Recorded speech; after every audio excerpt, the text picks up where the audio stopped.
ingsun ing negari Ngamarta. Mangke cara rumiyin jimatipun den kula wonten ing Madyapada prapting delahan Koko Prabu. Koko Prabu ing Mandura ingkang katemben rawuh. Dereng kemawon ri paduka ngaturaken segah apucanen gambirambun satanata ingkang prayogi. Saksampunipun lenggah kanthi prayogi keparenga ri paduka ngaturaken prembagi panakrami tuwin pangabektinipun ing raing gikunjuk wonten ngarsa paduka njeng Koko Prabu ing Mandura. Koko Prabu jagat mangestu ngkara wayah Bathara jagat inggih Yai. Sakalangkung katedha kalingga murda sih panakraminipun Yai Prabu ngrumentah dhateng ing ngraka ing Mandura.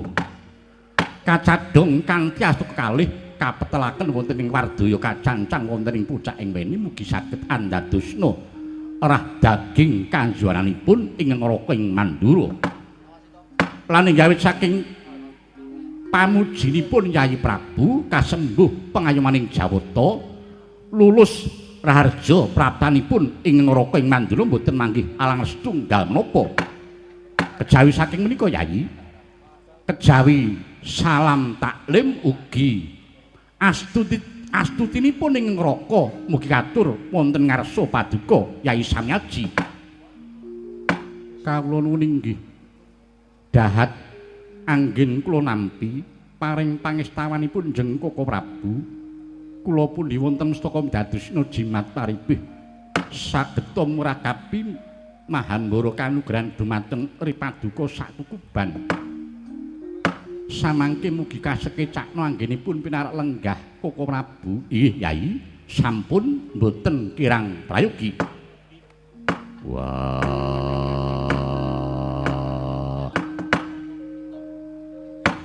Baladewa kakangku. Najan aku sarawuhmu basaku lan bektiku katur ana ngersane Baladewa kakangku. Kadangipun Kakang Yai Werkudara banget tak tampa ndadekake bombong penggalipun Kakang Wraliwat. Pangestunipun Kakang wae tumanduka marang sira Yai Jodipati. Yo tak pundi dadya jimat. Najan ingkang raying Madukara mugi tinebina ing bebendu rawuh paduka Koko Prabu keparenga ingkang raying ngaturaken sumungkeming pangabekti mugi kunjuk wonten sana pepadanipun Koko Prabu ing Mandura. Yai KIP Yai Arjuna banget tak tampa ndadekake gungiraning tiasipun Kakang Wraliwat. Puja bratanipun Kakang wae tumanduka marang jeneng sira Yai Pamadya. Kawula nuwun inggih kapundi wonten mestaka dadosna jimat paribih. Najan ingkang rahipun nakula rawuh paduka ngaturaken sumungkeming pangabekti Koko Prabu. Najan kula pun sedewa ugi ngaturaken sumungkeming pangabekti Koko Prabu. Kadangipun Kakang Yai Kembar ngaturake pangabekti marang pun Kakang banget tak tampa akarya suka gumbiraning manah pun Kakang Wraliwat. Pangestunipun Kakang wae tumanduka marang sira Yai Kembar. Kawula inggih kapundi wonten mestaka dadosna jimat paribih. Koko Prabu jimat pundhen kula bingahing manah persasat kadidine kajugrugan Wukir Sari kleban Samudra Madu inggih awit rawuhipun njeng Koko Prabu. Krana anggen kula ngrantu rawuhipun Koko Prabu pindha ngentosi kumambanging Sila Kresna silming baeta gabus awit nalika Koko Prabu menika dereng rawuh raos sing manah peteng dedet wiringan pindhanipun kadidine bangun kasaputing lebu. Namung saksampunipun njeng Koko Prabu sampun rawuh minangkani menapa ingkang dados panyuwunipun ingkang rayi. Biar padang tramangan raos sing manah kula pindhanipun kadidene lumampah wanci panglong kepapak obor sewu. Krana saking pandugi kula inggih namung njeng Koko Prabu ing Mandura ingkang gedugi saged pinangka dados kawidamar pepetenging manah kula ingkang mekaten. Kejawi sanget ngaturaken gunging panuwun ugi nyuwun pangapunten mbok bilih rawuhipun njeng Koko Prabu sanget kula pandhangi mangarsa Koko Prabu jagat jagat dewa Bathara Yayi. Semanten ugi diagung pangaksamenipun Yai Prabu dene Semurandat anggen kula minangkani menapa ingkang dados pamundhutipun Yai Prabu. Lajeng ingkang Raka Cumadun dawuh Yayi, wonten wigatos sing karsa ingkang kados pundi lan menapa ingkang dadosaken duh kitaning penggalih. Mbok menawi saged kawedharing kathah suwawi lajeng kababarna nanging mbok bilih menika kaanggep wadi monggo to. Kula dherekaken manjing wonten ing bangsal pengrawit Rembagan Caturmitra kaliyan ing Raka ing Mandura Yai Prabu. Leng-leng rambyang lingkang driya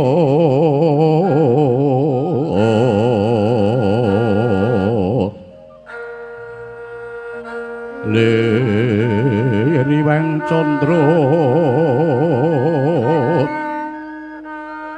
katawengan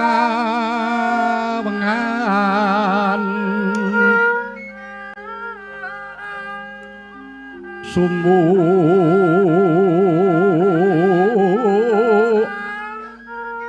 ing tias katuritan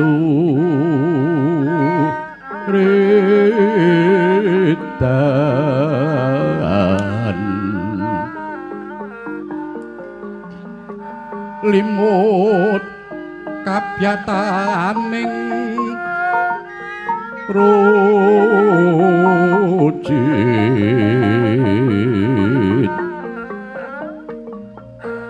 remeng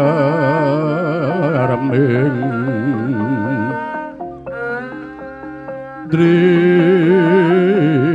manawung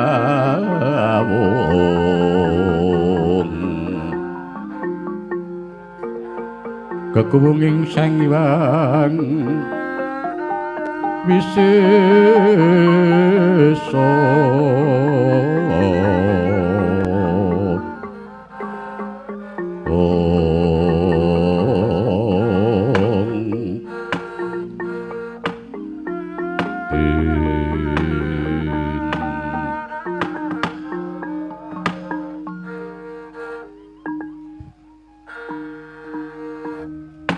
Koko Prabu ingkang dadosaken pepenging manah kula persasat suduk gunting tatu kalih sepisan sampun watawis Trimadya Candra etang kalenggan mangki negari Ngamarta kadidini nampi welak ing Jawata awit kawontenanipun negari Ngamarta kalenggan menika persasat remu sorotipun kados layu.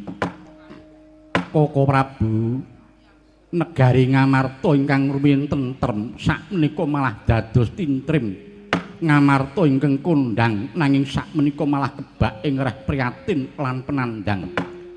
Kejawi ketaman pagebluk mayang ora nanging ugi kathah prahara bencana mawarna-warna ingkang nuwuhaken mapinten-pinten bebanten inggih kurban bondo donya inggih nyawa satemah para kawula pating derit leriungan menika sepisan kaping kalih wonten lampan kados mekaten Koko Prabu Ndarawati inggih Koko Prabu Sri Bathara Kresna ingkang pinangka dados pangesuwipun utawi kusiripun para kadang Pandhawa malah sampun sawetawis wanci mboten rawuh wonten ing negari Ngamarta. Semanten ugi Kakang Semar Badranaya ingkang ugi pinangka dados pamomong para kadang Pandhawa sampun sawetawis wekdal ugi boten siba caos. Koko Prabu inggih perkawis ingkang sanget dadosaken jibeg bebeking manah kula menika Koko Prabu pramila Rahnin sawetawis wanci Koko Prabu Sri Bathara Kresna dereng kepareng rawuh saking panginten kula inggih namung paduka njeng Koko Prabu Mandura ingkang kula anggep pinangka dados wakilipun Koko Prabu Kresna ingkang mekaten Koko Prabu keparenga paring sabda tama mrih dados pajaring lampan menika Koko Prabu jagat mangestungkara wayah Bathara jagat Yayi Samendang sampun boten badhe karempit menapa ing dados sabdanipun Yayi Prabu ing neraka sampun saged nampi kanthi trewaca. Nanging Yayi, tumrap kula menika malah kepasan yogya katuju inuh teksipun kleresan. Menapa daronanipun mekaten Koko Prabu? Inggih. Krana Yayi Prabu Puntakala wau ngendika bilih sampun sawetawis wanci Yayi Prabu Ndarawati inggih Yayi Prabu Kresna malah dereng rawuh wonten negari Ngamarta. Inggih. Lah sejatosipun prabanipun ing neraka ing Mandura menika malah ugi badhe wewarta dhateng Paduka Yayi. Badhe paring kabar babakan menapa Koko Prabu? Lho mangke riyin menapa Yayi Prabu dereng priksa rikala menika Yayi Kresna sawetawis wonten pundi? Inggih dereng Koko Prabu. Keparenga Koko Prabu paring dawuh pandikan Koko Prabu. Lah menika Yayi, kula caosi prisa nggih Yayi.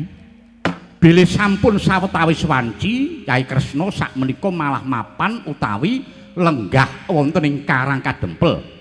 Pramila mboten nama muka menawi Yayi Kresna dereng saged rawuh wonten negari Ngamarta. Kalebet Kakang Semar inggih mboten sebo caos krana nggih nembe kedayoan Yayi Kresna menika. Lan mbok menawi Yayi Kresna wonten Karang Kadempel menika namung badhe nyengkuyung dhateng gegayanipun Semar. Satemah Yayi Kresna kelipyan lan lirwa dhateng jejibanipun minangka dados pengayoman lan kusiripun para kadang Pandhawa menika Yayi. Lah menapa Yayi Punta dereng priksa utawi mboten dipun tarosi bab gegayanipun Kakang Semar menika Yayi? Dereng Koko Prabu.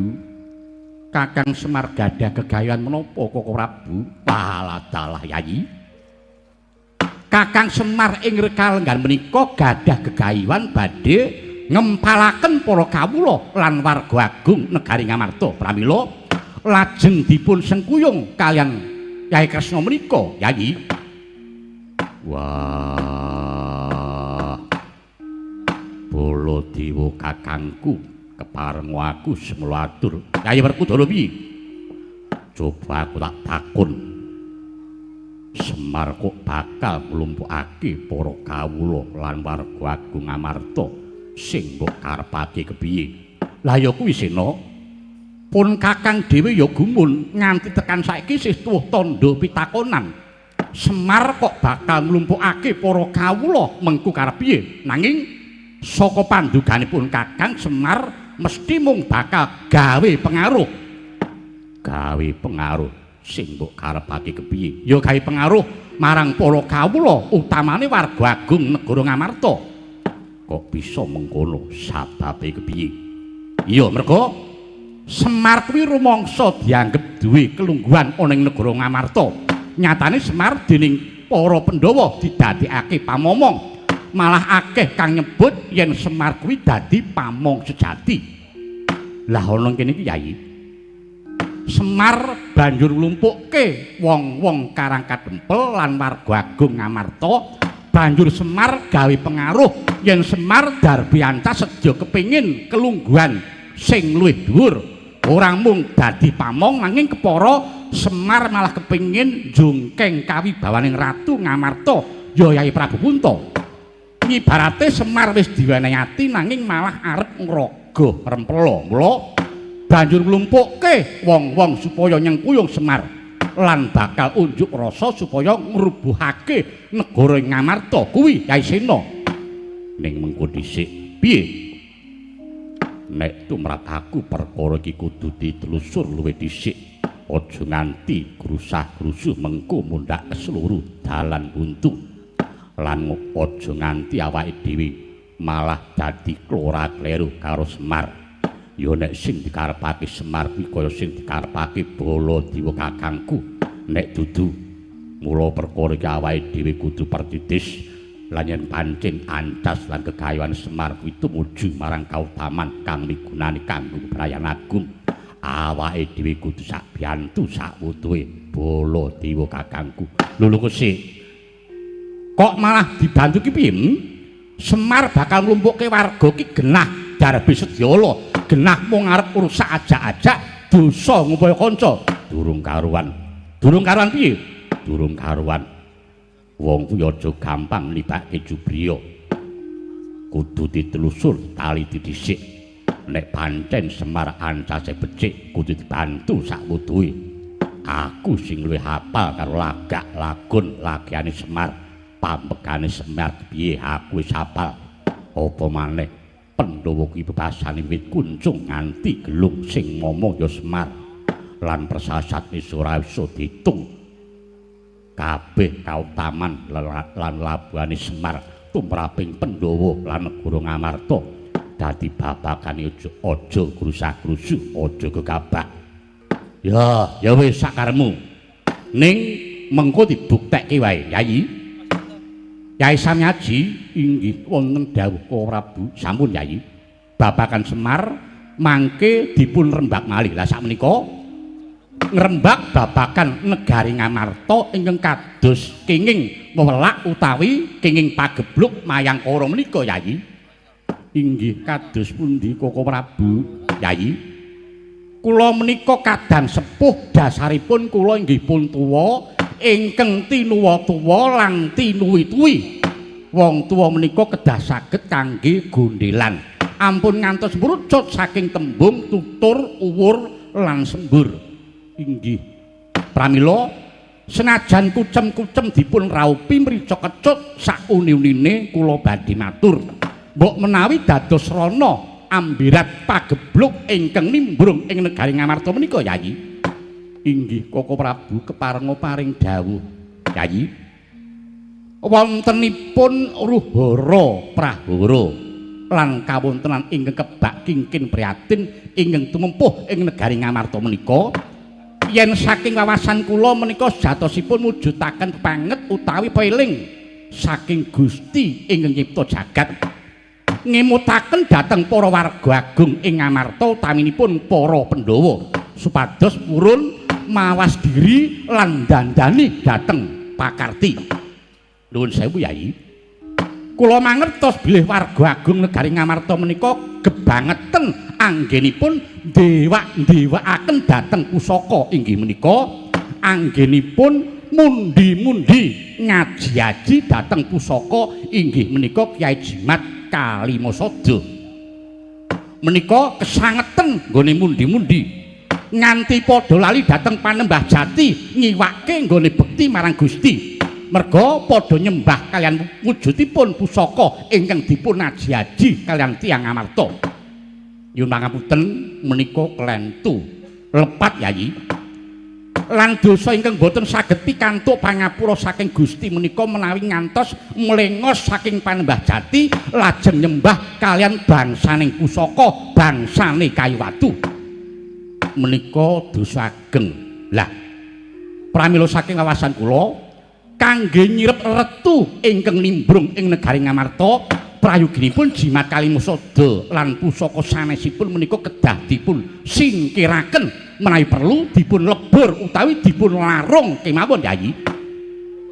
Mengko dhisik boleh kakangku piye Werkudara wis cetha lamun to Jimat Jamus Kalimasada kuwi paugraning praja dasaring negara lan pepakeming bangsa yen nganti mengko para kawula didoke saka Kalimasada apa ora banjur ngrusak marang rasa panunggal lan bubrake rasa kamanungsan kuwi Baladewa kakangku. Lah sing kleru ya mapan ana kene iki Werkudara pangeran kira ya wis paring wujuding Weda Suci to ingkang pinangka tuntunaning kajiwan jumbuh kelawan agama kang rinasuk kang kagilut yen pancen pangeran wis paring pranatan lumantar Weda Suci kena ngapa kok menungso gawe tatanan dhewe lumantar wujuding Jamus Kalimasada menungso kuwi ora perlu gawe aturan krana pranatan sing gawe wis Gusti menungso kare nindakake perintah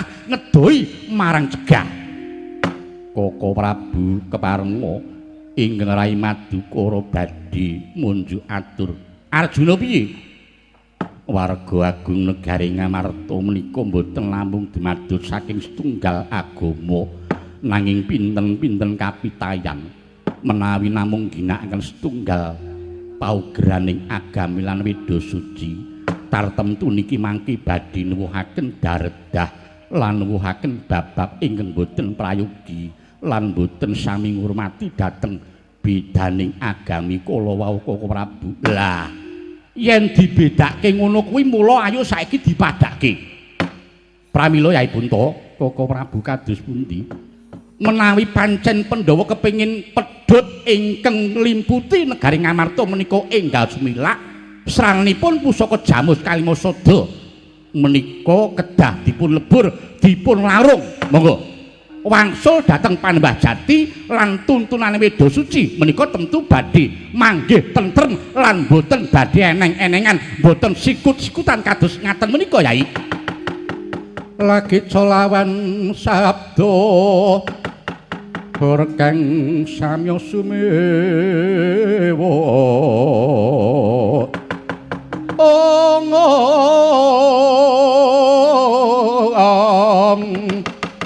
kathah kang anarka wonten tirada medhat king wantilan saweneh kuda tilar pandangan klesang nindya mantri haniti presa dupi wus uning ing kati kya sowan ngarsindra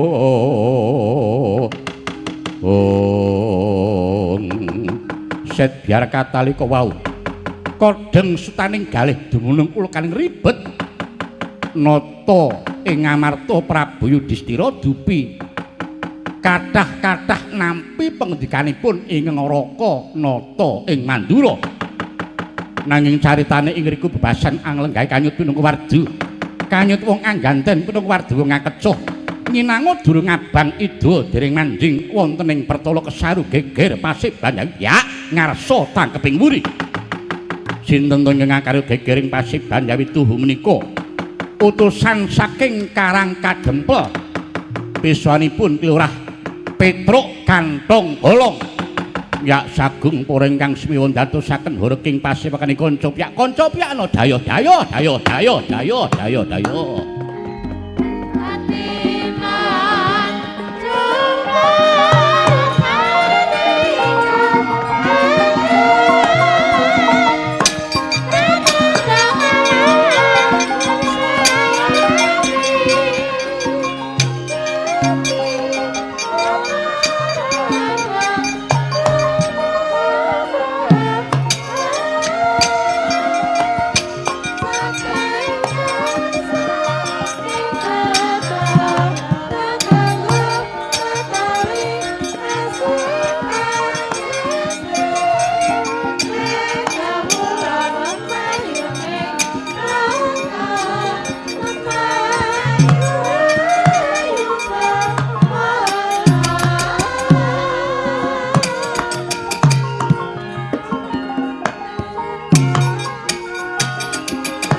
remeng remu sara tinggang pertangga pati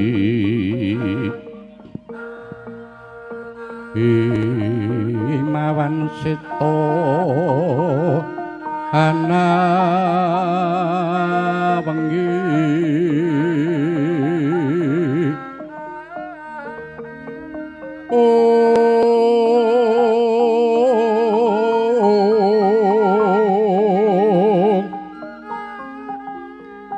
hanggan ning hatoko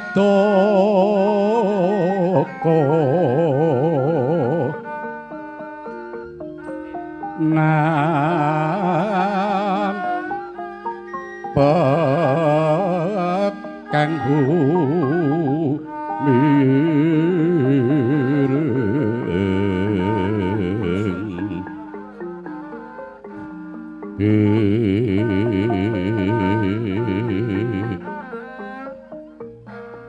weh sreping sarira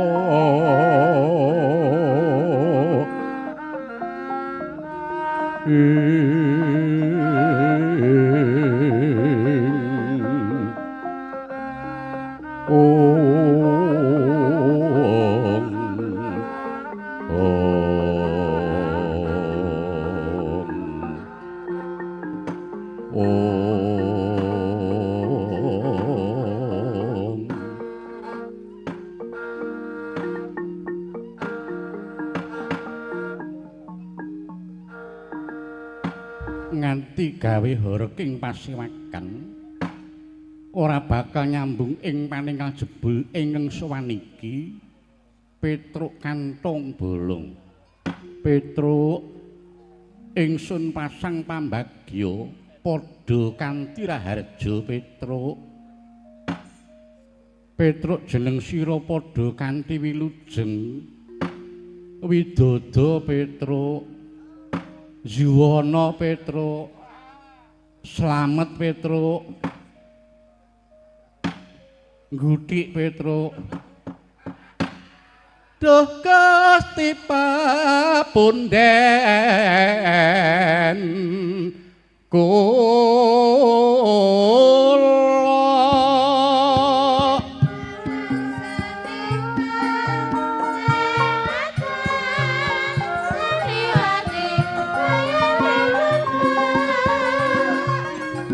nata agung dharma aji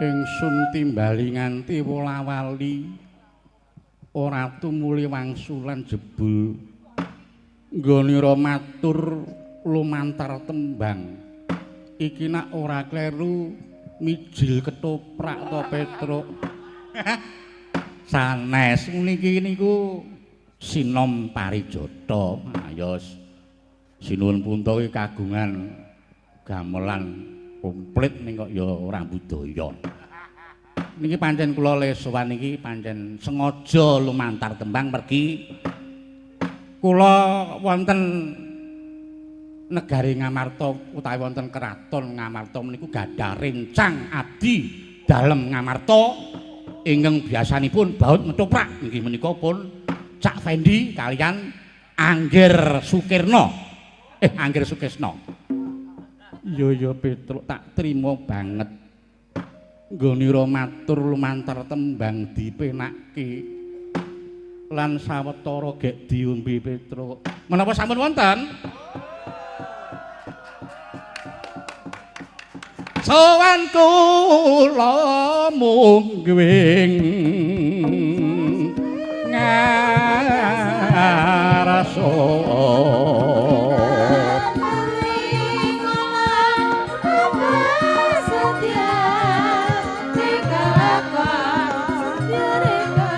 tebih sangsaya pilai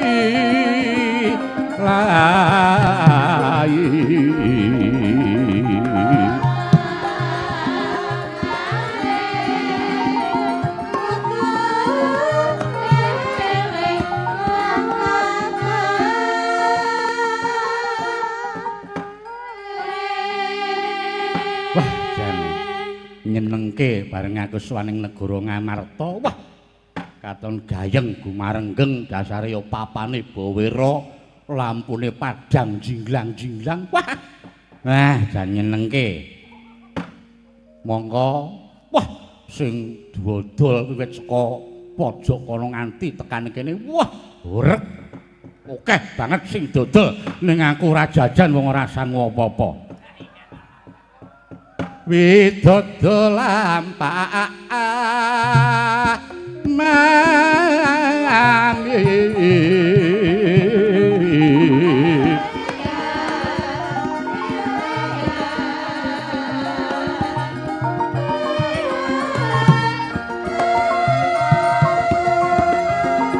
sembah kula mugi katur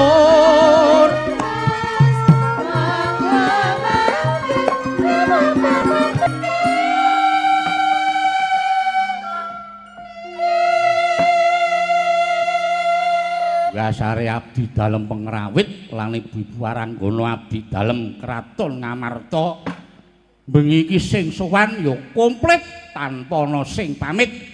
Nek ora kleru iki karawitan duna dungkap. Sindene yo wah bayake ungu dasare pengrawite surjane anyar. Wah jan monggo aku bareng tekan kene sing rawuh ya do ngasta mobil kabeh. Lah iki malah ngiras pantes aku arep ngumumke.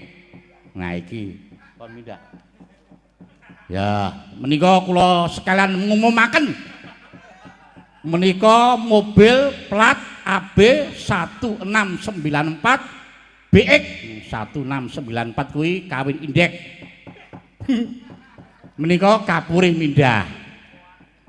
Menika Suzuki Karimun.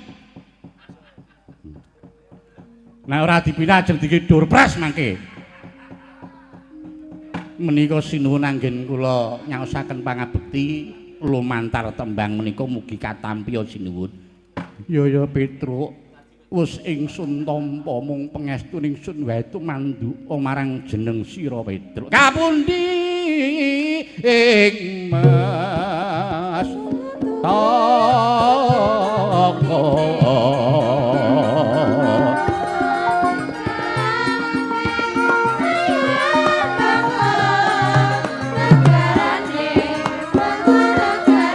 rumesep saanu bari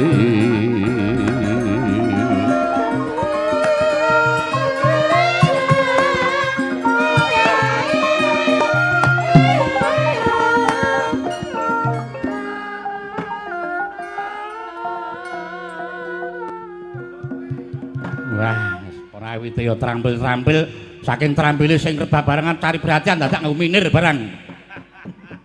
Wah, wis nyenengke pokoke. Sinuwun gandeng anggen kula menika matur lumantar tembang menika namung kantun larikan ingkang pungkasan. Kula suwun paduka sinuwun punta anggenipun paring pengendikan inggih lumantar tembang sinom parijata menika namung kantun larikan ingkang pungkasan. Mbok ya diapa aku ora iso Petruk. Aku mengko bagian nyawer wae Petruk. Angke niku pancen sing kula tunggu-tunggu. Ah. Ndara Nakula, Ndara Dewa, ora Petruk. Aku ki senengane campur sari. Wah. Karo metuk sinden. Wah. Kemajuan saiki Ndara kembar. Ndara Arjuna, aku tukang jari sinden wae Petruk. Nek kon nembang aku ora wae. Wah. Ndara Janaka ya ora. Ndara Panenggak, Ndara Werkudara. Wah, aja edan. Aku suarane gedhe kaya ngene kok kon nembang. Aku bagian keamanan wae. Wah, niki gajeke wonten rawuhe Sinuwun Mandura. Wah. Monggo kondange Sinuwun Mandura ki najan ratu ning ratu sing wah ratu sing bawera dasare ya gapyak semanak tur ya wah pawere oleh digdaya. Nuwun sewu Sinuwun Mandura nggih sing pungkasan. Ya ning sak kamat-kamat tutur mergo aku wis suwe ora nembang. Mboten napa-napa, mung larikan sing pungkasan ngoten. Ora lewat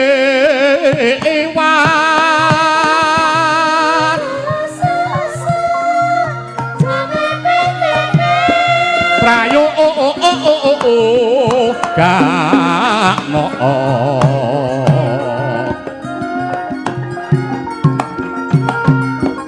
lungguh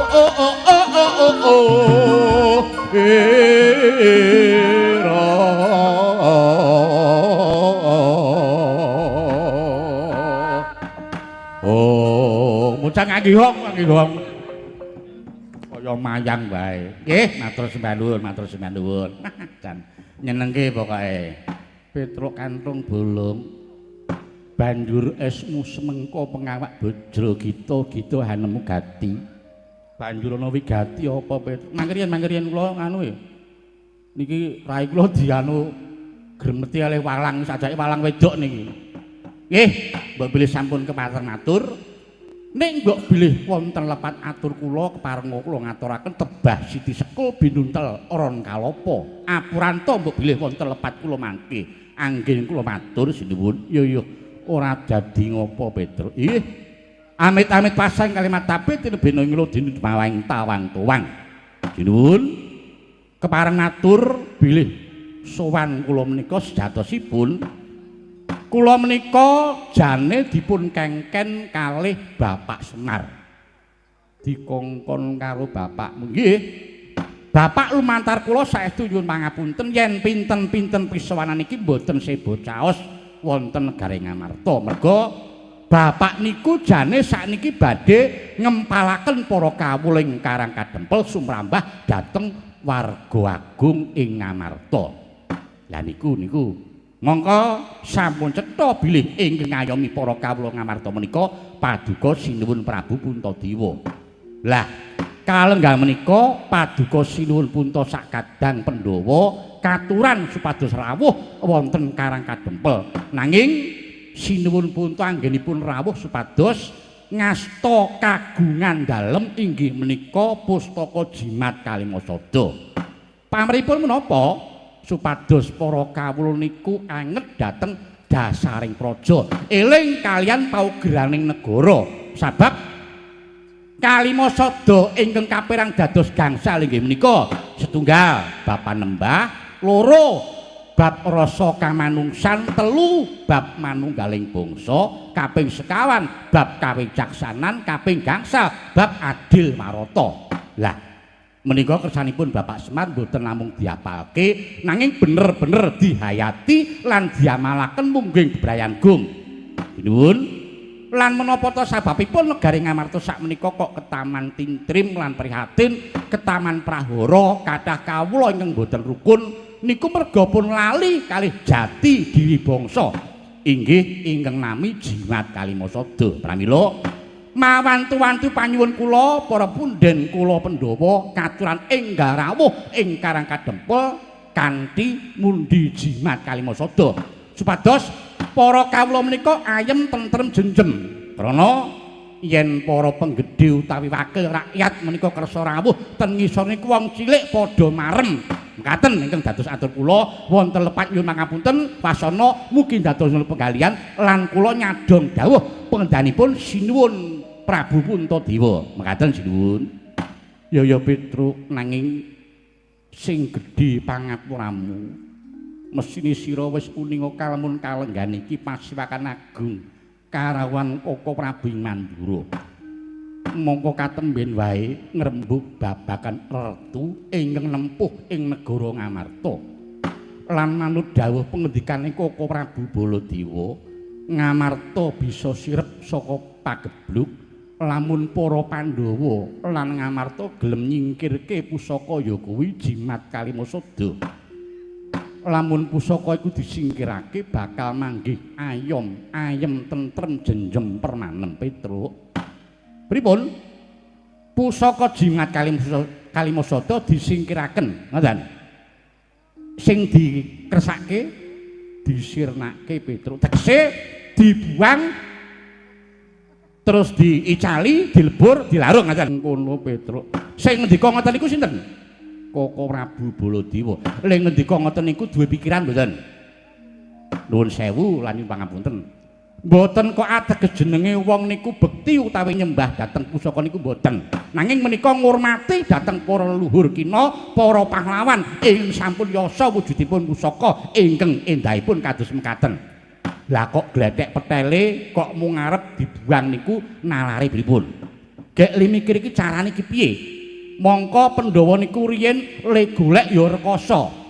Lho niki pinangka tandha sejarah. Mongko wong ki yen lali sejarah niki sami mawon lali kalih sumber. Mongko yen lali kalih sumber bakal ketiwasan. Mula jas mirah jangan sekali-kali melupakan sejarah. Ngoten.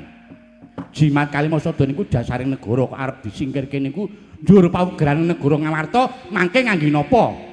Nganggo weda suci Petruk. Ngangge weda suci. Iya Petruk. Mongko Ngamarta niku kapitanyane beda-beda. Yen namung ngangge weda suci siji kira-kira terep mboten. Mila bab menika kedah dipun penggalih. Mangke nek Jimat Kalimasada badhe paduka caosaken dhateng Sinunandura ya yen niki Ratu Mandura niki ratu sing tenan. Nek niki gadungan, nek Pasuhara. Kurang bejane malah Kalimasada mangke didol utawa digadhekke. Merga napa? Merga ngerti nek keringkane Pandhawa niku sampun utawi mapan wonten ing Jimat Kalimasada. Waton Prabu Punta niku wis ora ngasta Kalimasada ngamarta karing ngrubuhke. Napa mboten bebayani niki mangke. Mila wonten tetembungan sedumuk bathuk sing nyari bumi gandeng Jimat Kalimasada menika paugeran negari. Mula nek ana wong sing ngarep ngirnake lah mbok dewa mudhun to, lah mbok Ratu Mandura pisan we. Nek wani ngarusiku, nek wani arep ngirnake Kalimasada rawe-rawe rantas malang-malang butung ajeng kula tabrak niki mangke. Jaja muntap lir kinetap netra kotak ngondar andi.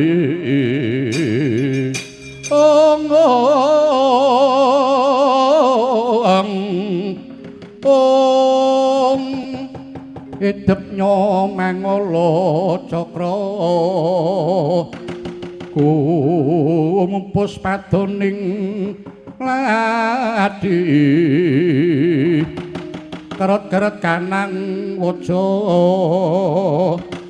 yen kasabeta marang sagedeng bel murup dahanane. Oh walah dalah panus maning jadalan iblis drohon iki. Aku wis ngraita pasewakan agung sing semua lan wibaya kaya ngene iki janji ketekan dagelan elek bakale mesti gubrah. Punakawan Petruk. Kowe nek ora ngerti tak kandhani ya. Yen para kawula Ngamarta padha nyembah marang Jimat Kalimasada kuwi dadi dosa sing ora oleh pangapura. Manggriyen. Nuwun sewu. Sing nyembah kalih Kalimasada niku sinten? Sing nyembah sinten? Panjenengan mesti nganggep yen to wong Ngamarta niku do musyrik to, ngaten to? Nuwun sewu. Musyrik niku wedine napa? Jenengan pirsa mboten? Musyrik niku mboten terletak dari perilaku dan bendanya, tapi terletak pada pikiran orang itu sendiri. Tegese musyrik lan mboten niku sing iso ngarani ya sing nglakoni. Wong liya nyawang mboten saged biji. Ning nyatane kabeh wong do ngaji-aji karo Kalimasada. Anane ngaji-aji merga niku paugerane negara, yasane para leluhur, para pahlawan. Nanging luwih bapakmu Petruk, Semar nggone reka-reka bakal nglumpukake wong pirang-pirang kuwi karepe piye? Apa Semar iki ora noleh karo gicoke? Ing ngatasé mung wong sekeng batur gedhi bal 17 wae. Kok arep bangun utawa arep nglumpukke wong-wong. Ibarate iki padha karo cebol gayuh ngawiyat cecak nguntal cagak wong wuta ngintung lintang luku sinawat dalang kayu tangeh kelakoni cepak burunge. Semar ki wong kere wae dipangan ora enak diobrak apa.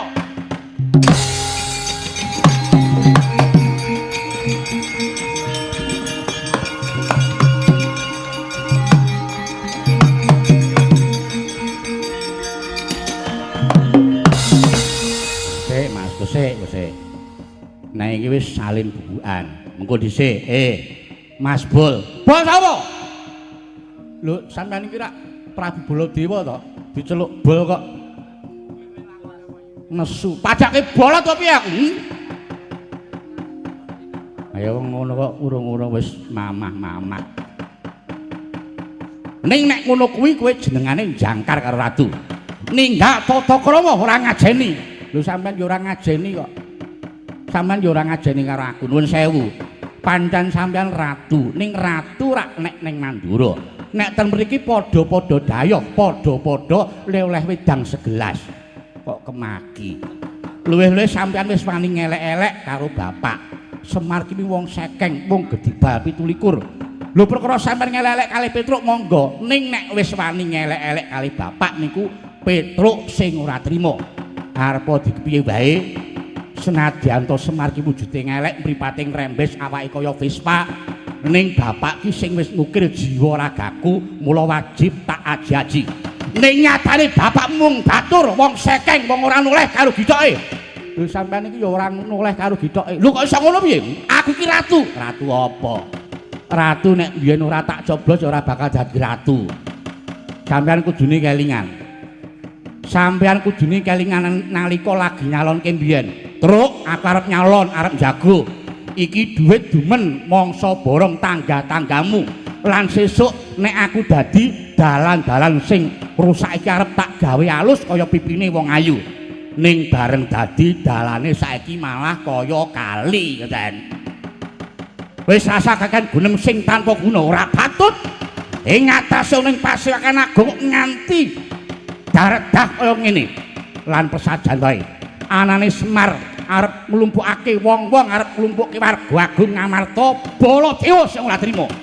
Semar ki mung derajat apa kok arep nglumpukke wong-wong Ngamarta, mula nek Petruk ora trima, Semar tak elek saiki nganggo cara sing rewira. Nganggo cara sing rewira kersane piye? Metu Jawa. Medhane piye?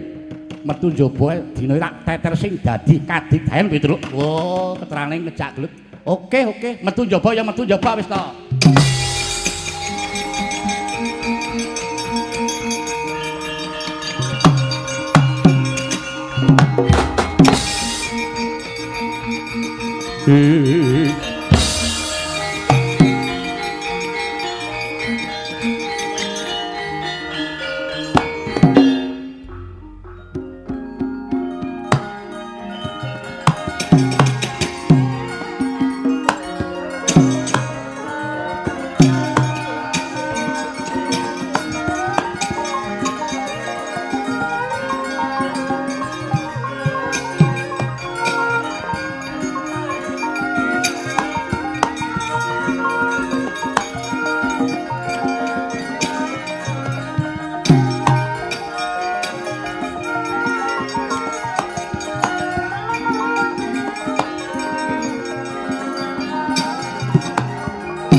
Sena lah kok dadi Sitinggil Binaturata malah dadi ajanging pasulayan antaraning Kanthong Bolong Petruk kelawan Koko Prabing Mandura Werkudara.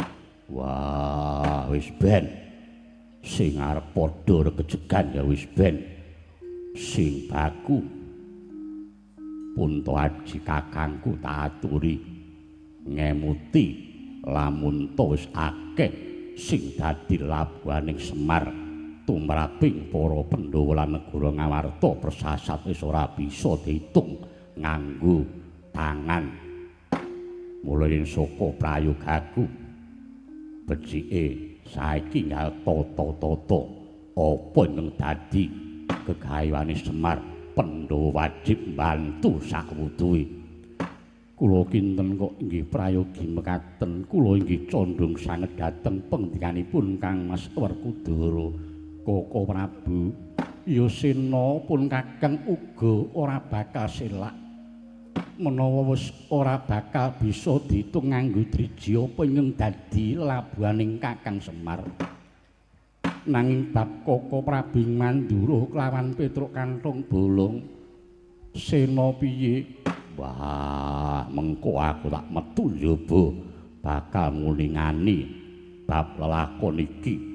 Malah aku dhewe uga nibake Jubya karo Baladewa kakangku.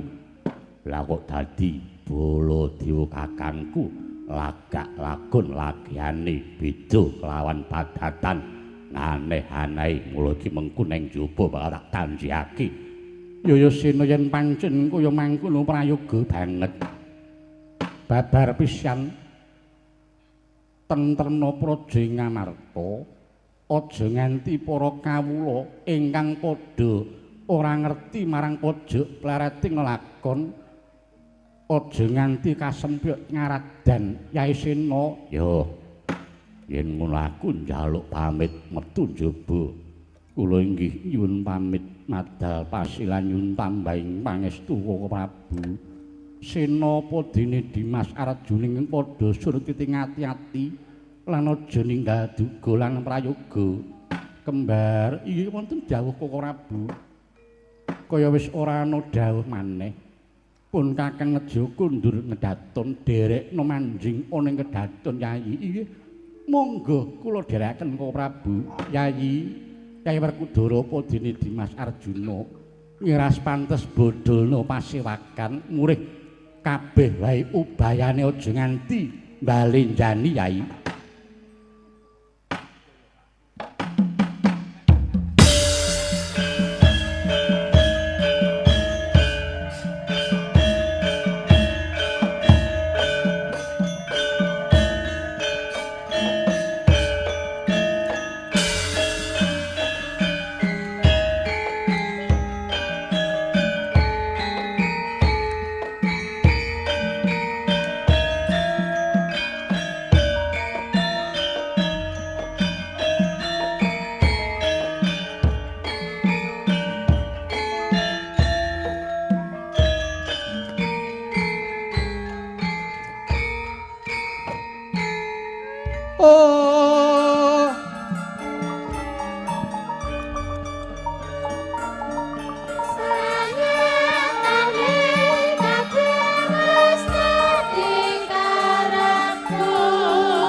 Prabu Baladewa.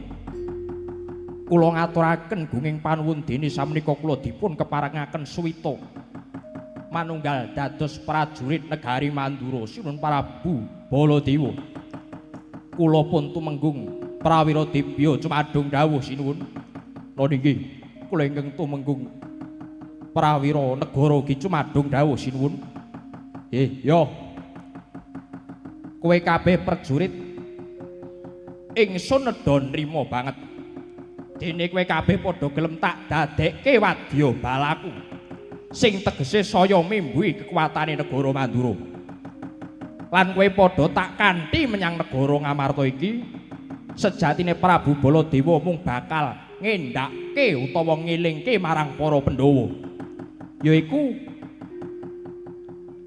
Pandhawa sing bakal mbiyantu marang gegayuhane Semar Badranaya. Nggone bakal ngumpulake para warga. Merga Semar ki mung arep gawe pengaruh ala, gedene bakal njungkeng kawibawane para Pandhawa. Bakal ngrubuhke negara Ngamarta. Nanging mangertiya, iki mau ana suwane Petruk Kantong Bolong sing dikongkon karo Semar. Satemah aku dadi sulaya rembug ana jeroning kedaton rame mau sore. Inggih lajeng kepareng paduka kados pundi sinuwun?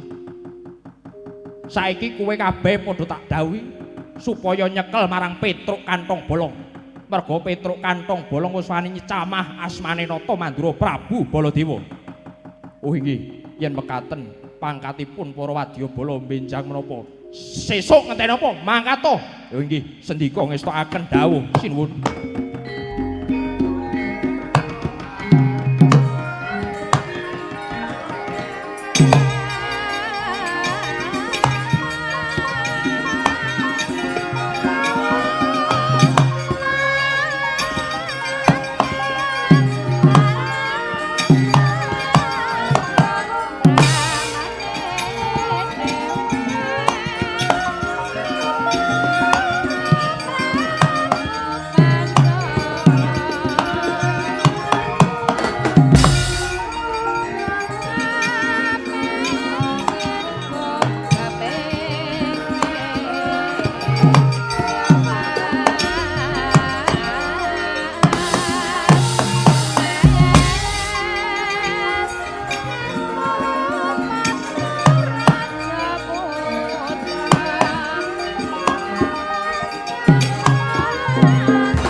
Budal.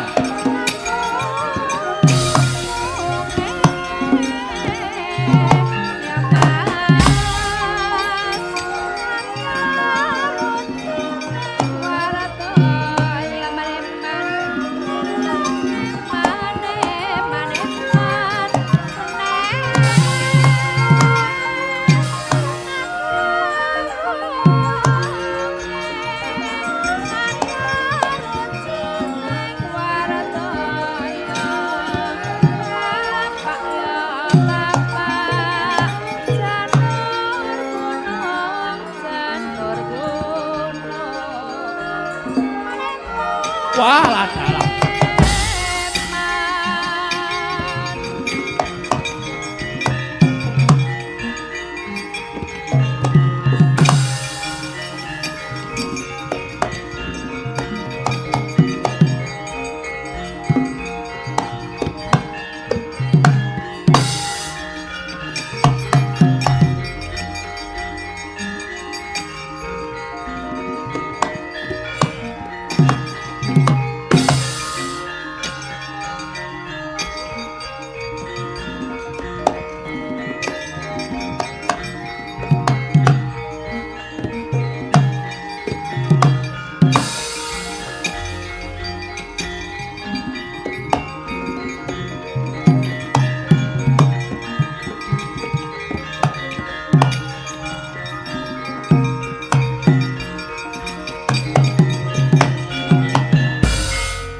lenging driya mangu-mangungkung kanduan rimang lir lena tanpa kanin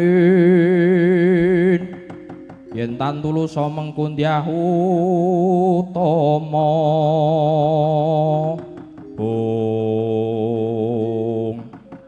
Petruk kanthong bolong mlayu-mlayu napa nggih Den kula ngaturaken bekti kula kunjuk yo Petruk tak tampa Ndara Antareja bekti kula kunjuk Ndara Antasena bekti kula katur Den yo Petruk tak tampa yo Truk tak tampa ana apa kok kowe mlayu-mlayu wah sampeyan niku kok dadak nyuwun pirsa sampeyan niku kudune sampun pirsa wau wonten ing Datulaya negari Ngamarta menika lho. Kula menika sowan wonten ing ngersane Sinuhun Prabu Puntadewa wonten ngersaning bendara-bendara kula para Pandhawa. Kula menika rak didhawuhi kalih bapak supaya mboyong para Pandhawa kalian senjata jimat Kalimasada nggih to? Iya, Petruk. Lah nggih, lah kula niki wau rak terus medal wonten ing Jawi. Ning bareng kula menika metu njaba menika kula kaget. Kaget ana apa? Lah mengkirin kula wau rak wonten ing pasewakan kula niki. Bareng kalian Sun Mandura. Sinuhun Mandura kuwi ora sarujuk marang gegayuhane Semar Badranaya. Bapak kula piyambak. Iya. Lah lajeng Sulaya Rembug kalian kula rame wonten ing pasewakan niku rame sanget.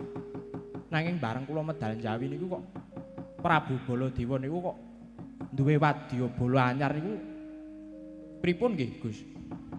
Wong biasane niku Sinuhun Mandura menika adat sabenipun menika ngawe sangganing para putra Pandhawa. Antawisipun menika nggih Ndara Gatotkaca, Ndara Antareja, Ndara Antasena. Neng kok ndalu niki kok benten ya Gus? Iya Petruk. Aku ya mung manut marang Iguh Pertikele Dimas Antasena. Napa ngaten, Den? Ya. Pancen aku ya wis ngraita, Truk. Yen Prabu Baladewa utawa Mandura kae kok beda karo adate. Mula Kakang Gatotkaca, Kakang Antareja tak kandhane supaya aja melu karo Prabu Baladewa kae. Oh, rak ngaten. Lah lajeng kula niki kados pundi niki? Nasib kula niku kados pundi? Kados pundi bengi niki? Wis santai wae, Truk. Wis santai wae. Wadya balane Prabu Baladewa kae Kakang Gatotkaca, Kakang Antareja kelawan aku sing bakal ngadepi. Oh. Wah, iya iki.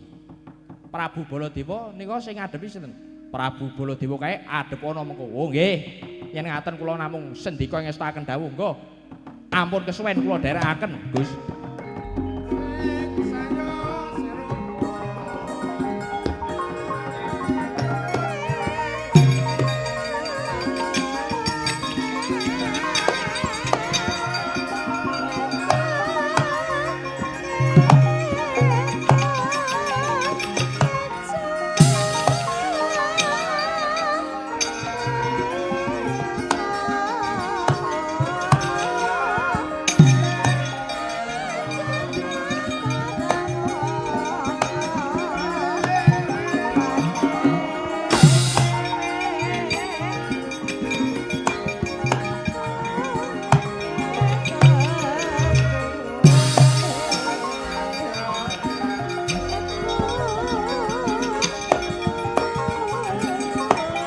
Ayo, dhisik jenenge Petruk kantong bolong.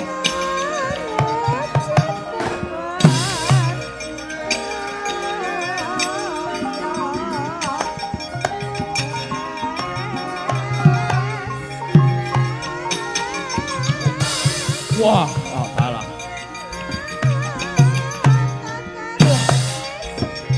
Wah, yo.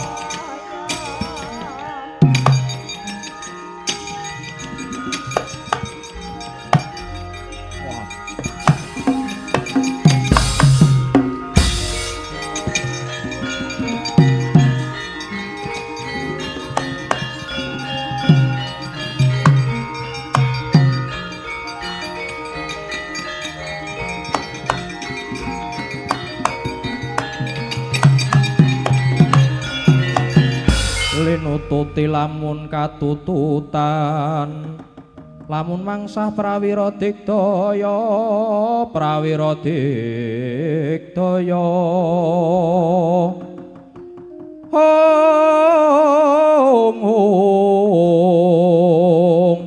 Ronanggono magawe gelari rawang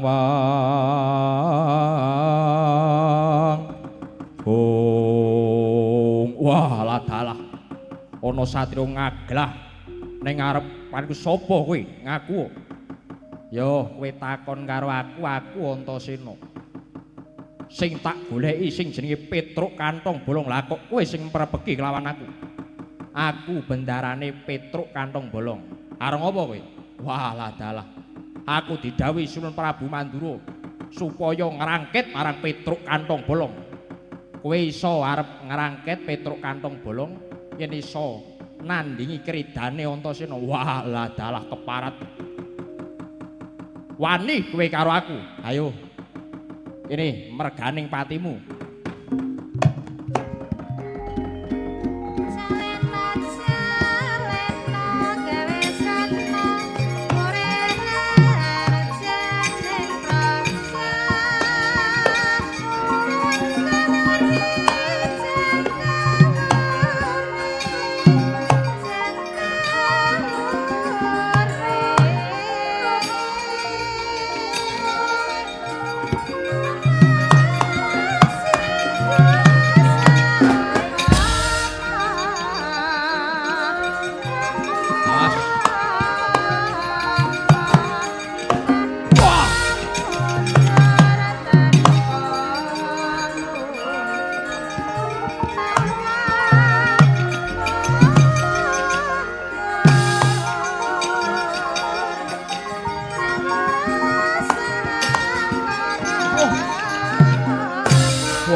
Ayo, sambato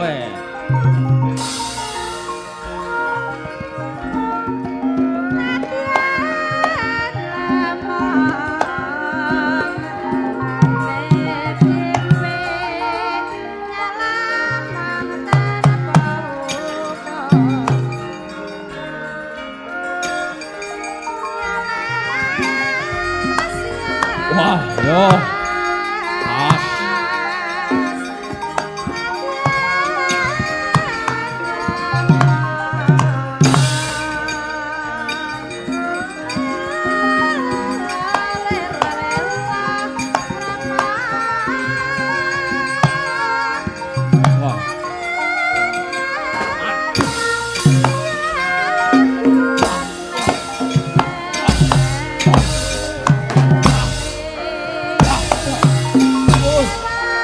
Waduh, mati ya.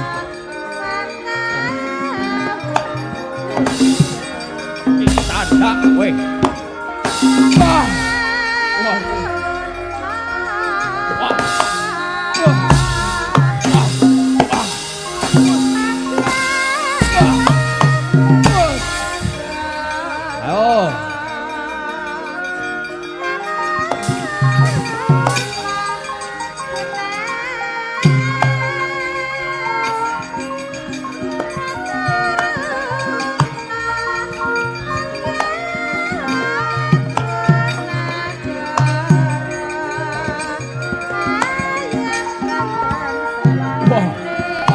Hediah. Oi, oi. Oi, oi. Ah. Ah. Oh.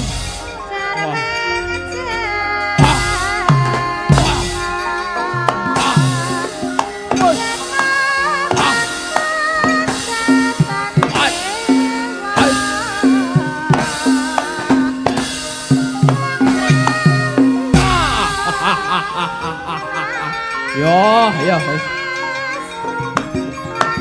Tampanono katang.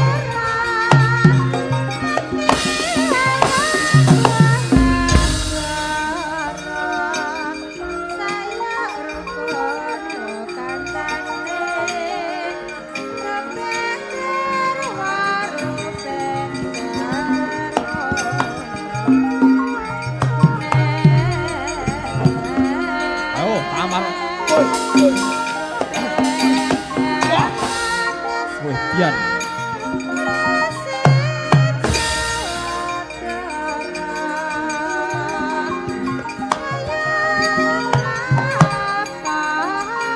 Kiki, halo apa ayo.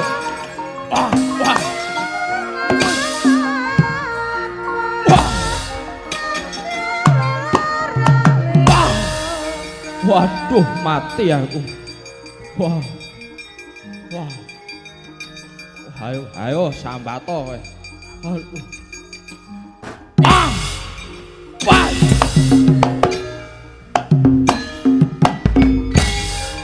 Ayo.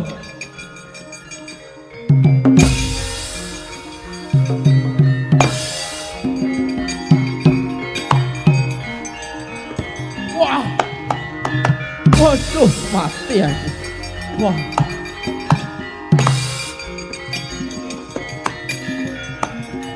Betul.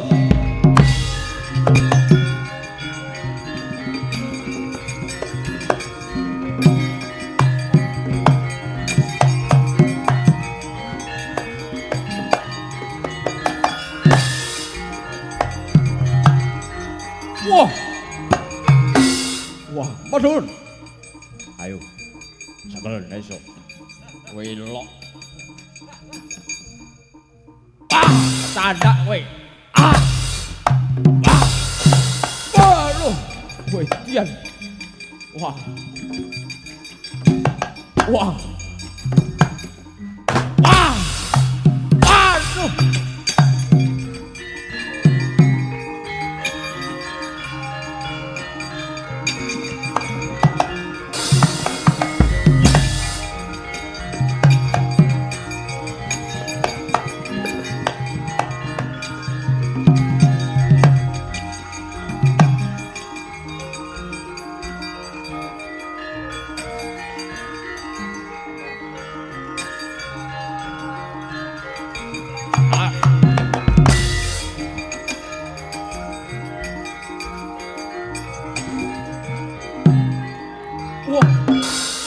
Dian. Mati. Mati. Wah. Wah. Wah.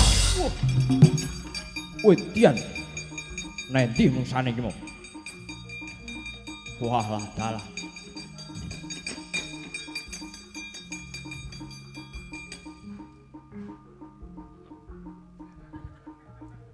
Wah, neng ngendi? Keparat.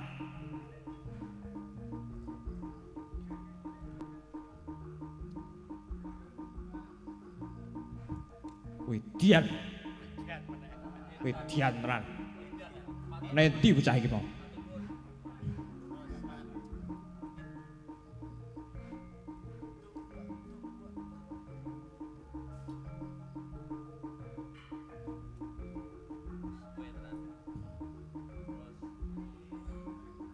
Wah, menungso iso ambles bumi. Waduh! Wah! Wah! Wah!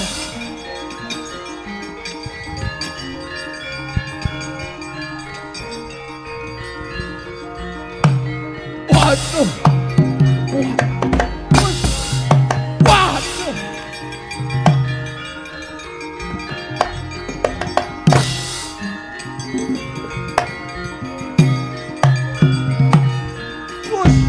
Waduh, mati ya.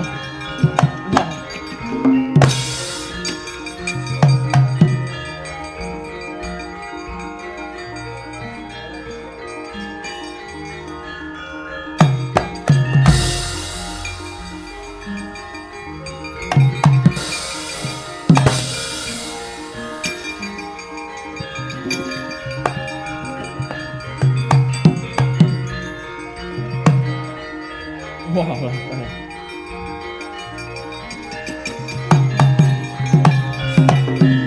Waduh, sinuwun ketiwasan. Kula menika madosi dhateng Petruk Kantong Bolong nanging pinanggih kalian putra-putra Pandhawa ingkang nami Antasena sinuwun. Lajeng kula bandha yuda kawon sinuwun kados pundi kula sumanggaaken waladalah keparat iblis lanat. Nggawa wadyabala anyar-anyar ora iso ngrampungi gawe. Keparat, Petruk Kantong Bolong ndi? Krenah patine kowe. Keparat. Waduh.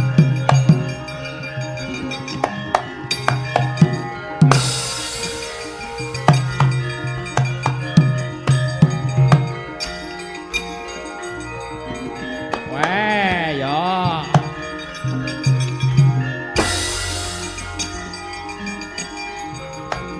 Manus maring jajalan sekertaning bawane iblis lanat.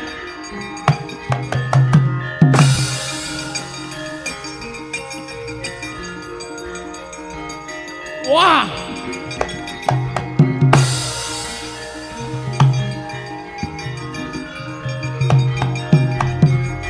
Wah.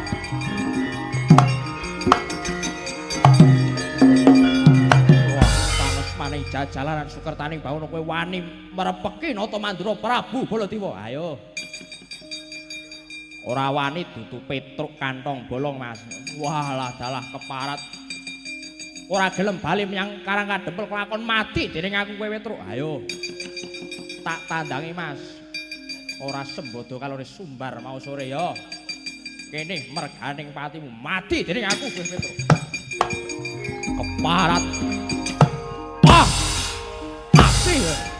Haha, canda.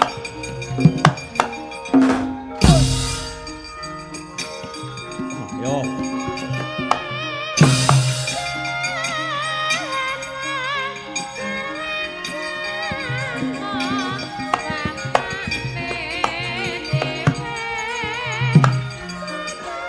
Lalu amu. Uri bonyo.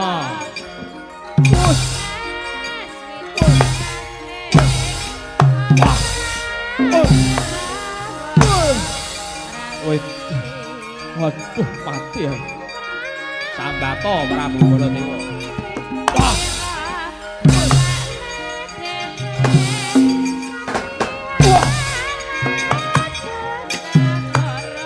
Ayo.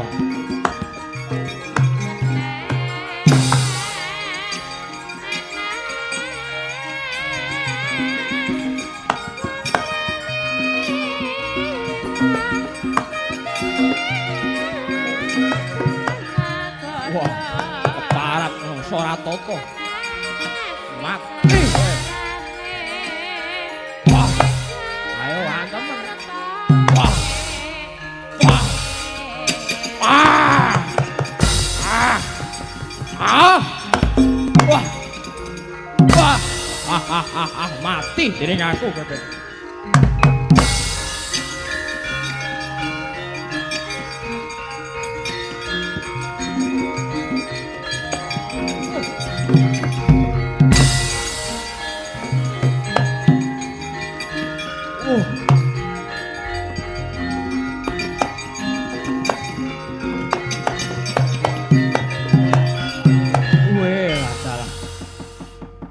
Prabu Baladewa wani nyokot wah cetha dudu Baladewa kowe.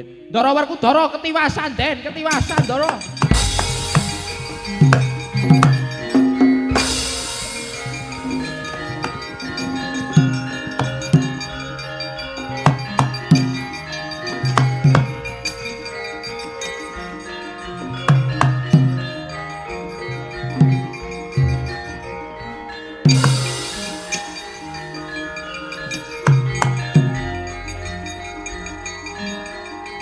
Wah.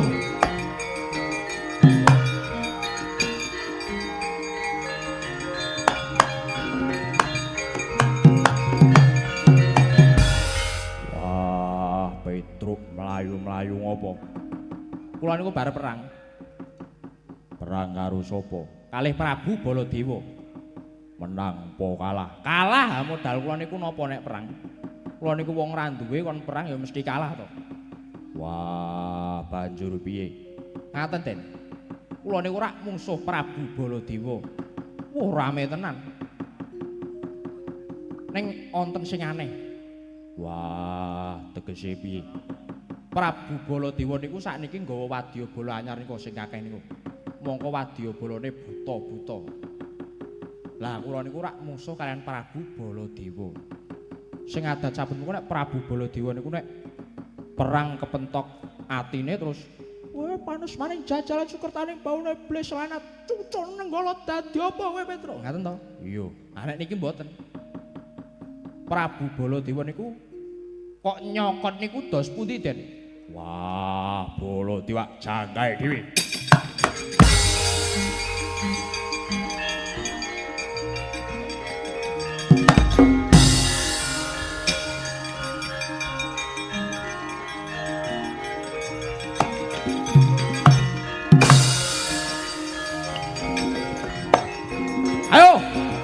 Petruk kantong bolong.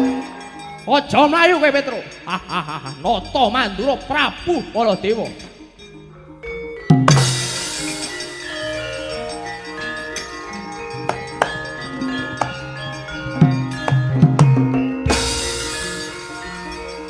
Wah.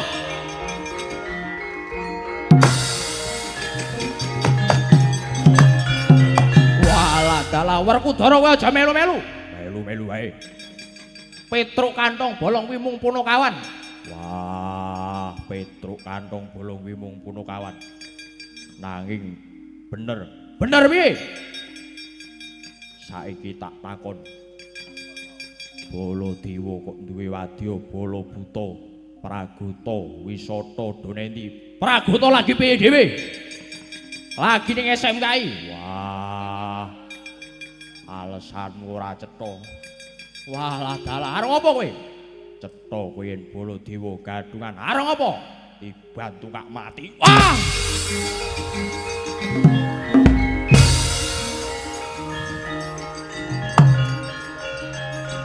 Wah! Waduh! Wah! Wah!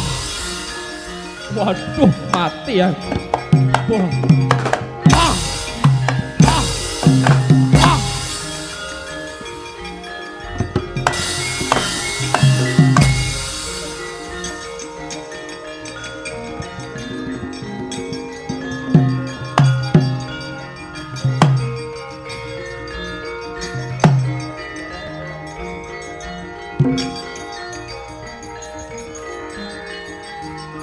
Wah, lah. Wah.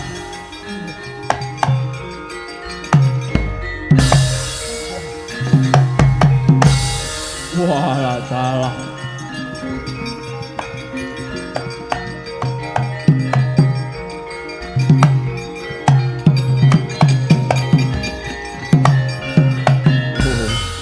Wela dalah rak tenan to. Ora wurung aku Badar yo. Aku mung sak derma mundi dawe Pandya Batari Durga. Supaya aku ngiri godha marang para Pandhawa. Aja nganti mbantu marang Semar nggone bakal mbangun kayangan. Aku supaya membo dadi Prabu Baladewa ning nyatane Badar. Monggo yen aku maju meneh ora urung ya malah mung kewirangan. Oh, prayoganaku bali lakon kita aturke ngersane Pandya Batari Durga. Wadya Bala ayo padha bali. Wah, alah.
Tandya bala Pandhawa mbuk byuk gumulung mangung siring sata Kurawa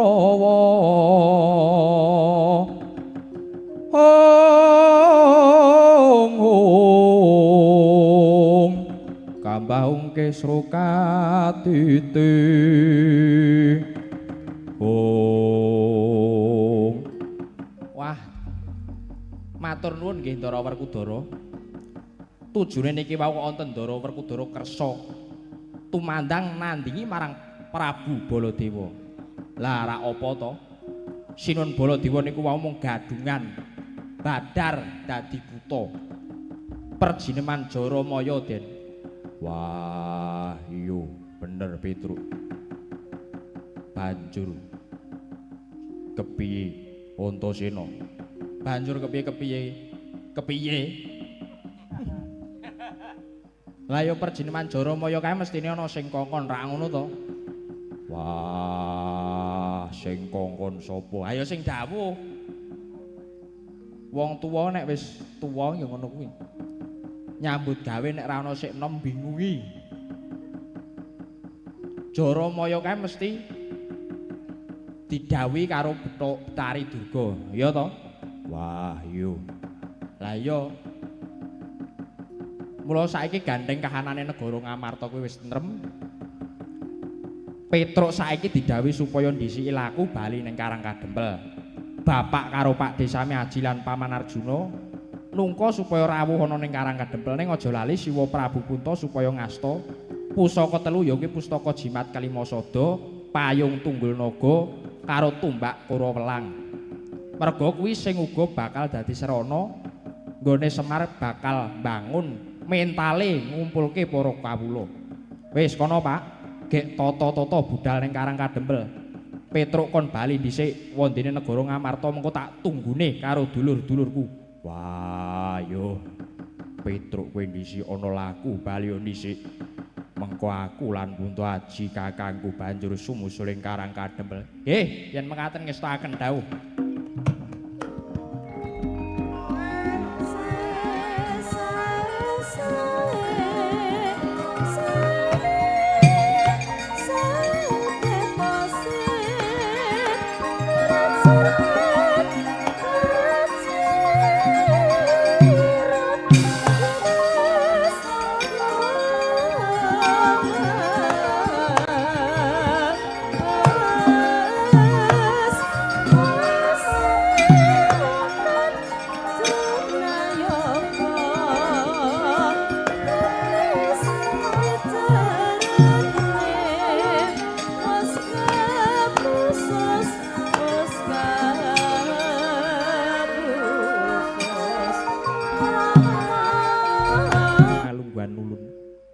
Maramane Kakang Narada ulun piji mangarsa yekti nedya ulun kanthi angrumpaka timbuling gara-gara ingkang kagiri-giri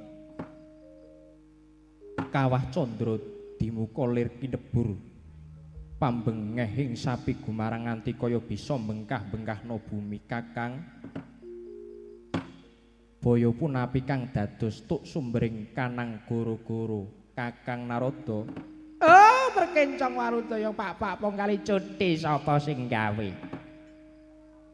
Adi Guru, gara-gara ing kayangan niku jane kaperang dados 3. Menika menapa kemawon Kakang Narada? Sepisan gara-gara menika saged dipun timbulaken saking titah ingkang nedeng gentur teki.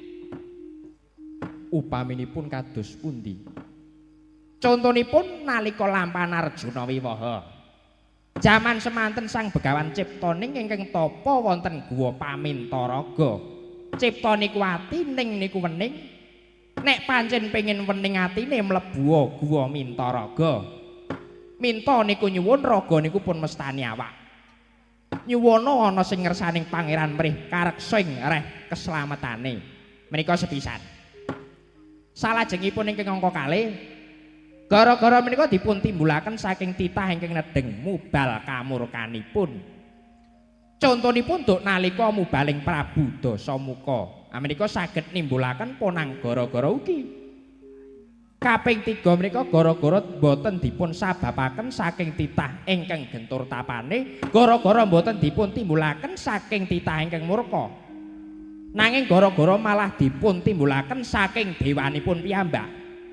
Dewanipun ingkang klentu tumindakipun. Lah duka menika apa pancen kleru tenan napa pancen sengaja ngleru? Lajeng yen saking wawasanipun Kakang Narada gara-gara tigang perkawis menika kala wau lajeng angka ingkang kaping pinten Kakang Narada? Angka 3 Adi Guru. Yen mekaten gara-gara saking pakartinipun para dewa. Lah inggih. Lajeng dewa menika sinten Kakang Narada? Adi Guru piyambak. Lho. Kakang Narada kok saged mestani dhateng panjenengan ulun? Lah nggih, krana Adi Guru menika sejatosipun serik kalian Kakang Semar Badranaya. Lah duka Adi Guru menika kok saged sengit geting kalian Kakang Semar menika sababipun menapa menika? Kados pundi? Kadosipun Kakang Semar nggih mboten damel kapitunan, mboten damel perkawis kalian Adi Guru. Nanging Adi Guru sing golek-golek dak-dakane perkara, nggih mboten Adi Guru. Nggih Kakang, malah sisan damel kula dadaki. Krana selaginipun Semar menika tasih gesang. Tiyang menika sami nglewar-nglewar anggenipun sami nyembah dhateng ulun. Ingkang dipun kersakaken Adi Guru menika kados pundi? Kok lajeng wonten pangendikan bilih titah tiyang menika sami nglewar ngawur dhateng panembahipun? Kakang, sesembahanipun jagat raya menika namung dhateng Bathara Guru, boten wonten sanesipun Kakang Narada. Lho, ha iki. Mangke riyen Adi Guru, mangke riyen. Sesembahanipun jagat raya menika inggih ingkang nyipta jagat raya sak isine. Inggih menika Gusti ingkang Maha Agung. Lah kok dadi Adi Guru malah ngoten menika kados pundi Adi Guru? Inggih. Namung Bathara Guru panguwasa tunggal donya prapteng akhir. Mila selagine Semar niku tasih gesang. Nggih Semar niku sing badhe ngiring menungso supaya padha bekti nindakaken limang wanci jroning sedina sewengi. Terus do dikandhani wong sugih kudu padha andum rejekine marang wong sing miskin utawi ingkang dipun westani zakat fitrah. Banjur sing waras wiris malah kon nindakake kudu poso. Lah mekaten menika yektine namung ngiring menungso supados sami nyembah marang Pangeran Kakang Narada. Lalu dedet ya. Lagi menika wau sampun leres Adi Guru. Kakang Semar menika sampun leres. Yen panembah jati menika namung dumateng zat ingkang murwengdat Gusti ingkang Maha Nasa Adi Guru. Mboten saged. Sesembahan jati menika inggih namung kula, namung Bathara Guru ingkang wajib dipun sembah. Let ya. Lah sing marai ruwet ki ya nggon kene iki lho. Mila Adi Guru menika pengendikanipun lan lekasipun Adi Guru menika mangke tartemtu badhe dawa buntute. Kirang bejo sisip sembiripun paduka Adi Guru malah badhe sinurak ing jagat. Krana paduka malah damel geger eling lho Adi Guru eling.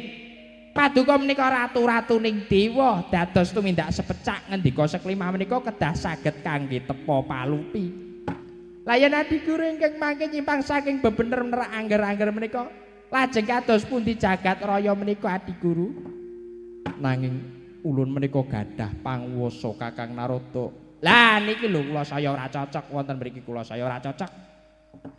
Leres yen Adi Guru menika gadah pangwasa. Nanging panguwasa menika kagem ngayomi, boten kagem nguasani. Tur malih yen perkawis niki nek nganti Kakang Semar ora trima, terus munggah ning kayangan terus sadol jamu, ayo. Sinten sing ngajeng tumbas? Wasipun perkawis menika kula mboten sarujuk. Dados yen wonten menapa-menapa kula tunggak waru, tunggak dadap ora melu-melu, ora melu garap. Dados yen Adi Guru mangke nampi pepelak mong sangga dhewe Adi Guru jaja muntap lir iki netap netra kocak ngundar mandir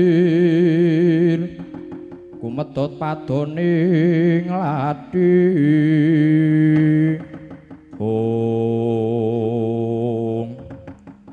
kathah-kathah pengendikanipun Kakang Narada menika malah ngina kaliyan ulun. Ya Bathara Guru wasipun yen Kakang Narada mboten ayogyani kenging medhak wonten ing Marcapada Kakang Narada. Walah dalah. Tegesipun kados pundi Adi Guru? Kakang Narada lun copot kalenggan dewa. Lah rak tenan to. Wis iki mesti wis kena pengaruh, Pak. Angger wis ketekan wong wedok siji kae mesti gampang kena godha. Nggih pun. Ora dadi dewa ya ora apa-apa. Ning mang titeni mawon, ala niku mboten badhe tumama ing becik Adi Guru.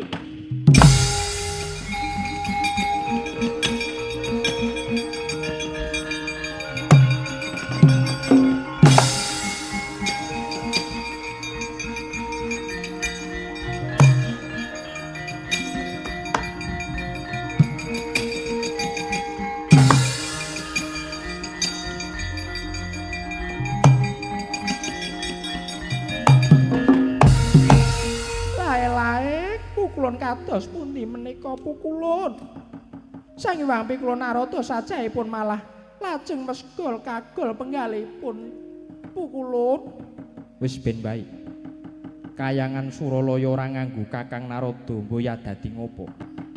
Nanging Durga nalika semana ulun dawuh marang jeneng kita supaya ngiri godha marang Pandhawa. Supaya aja nganti mbantu marang gegayuhane Kakang Semar. Piye, Durga? Hyang Pikula, nalika semanten kula sampun dawuh kaliyan Pirjini Manjaramaya supados memba dados nata mantura Prabu Baladewa. Nanging nyatanipun gagar wigar tanpa karya, kula nyadong deduka pukulun.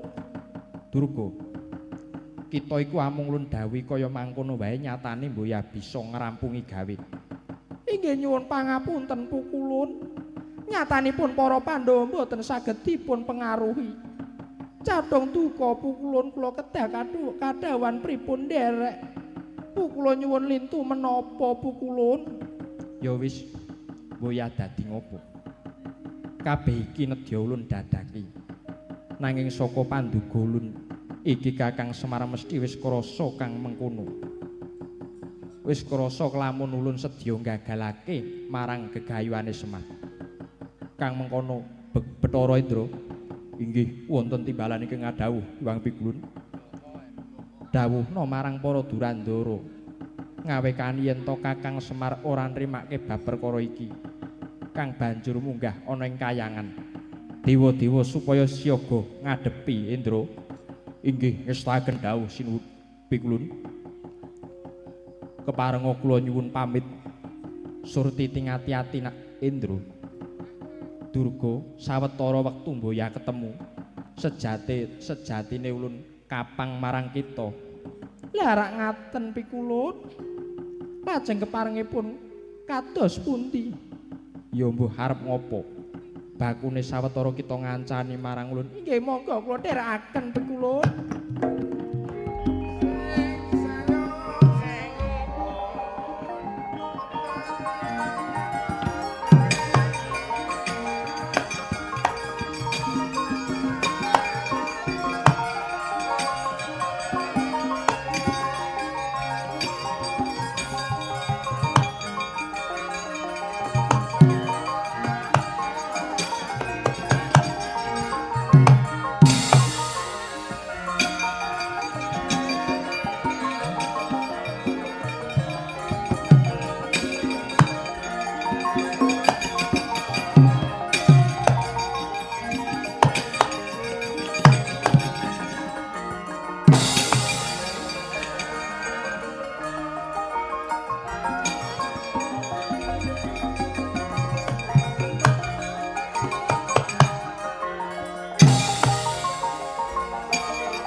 Dumangkahang guru seru sesumbar keterpater lindu bumi kunjing kumaludo guntur ketuk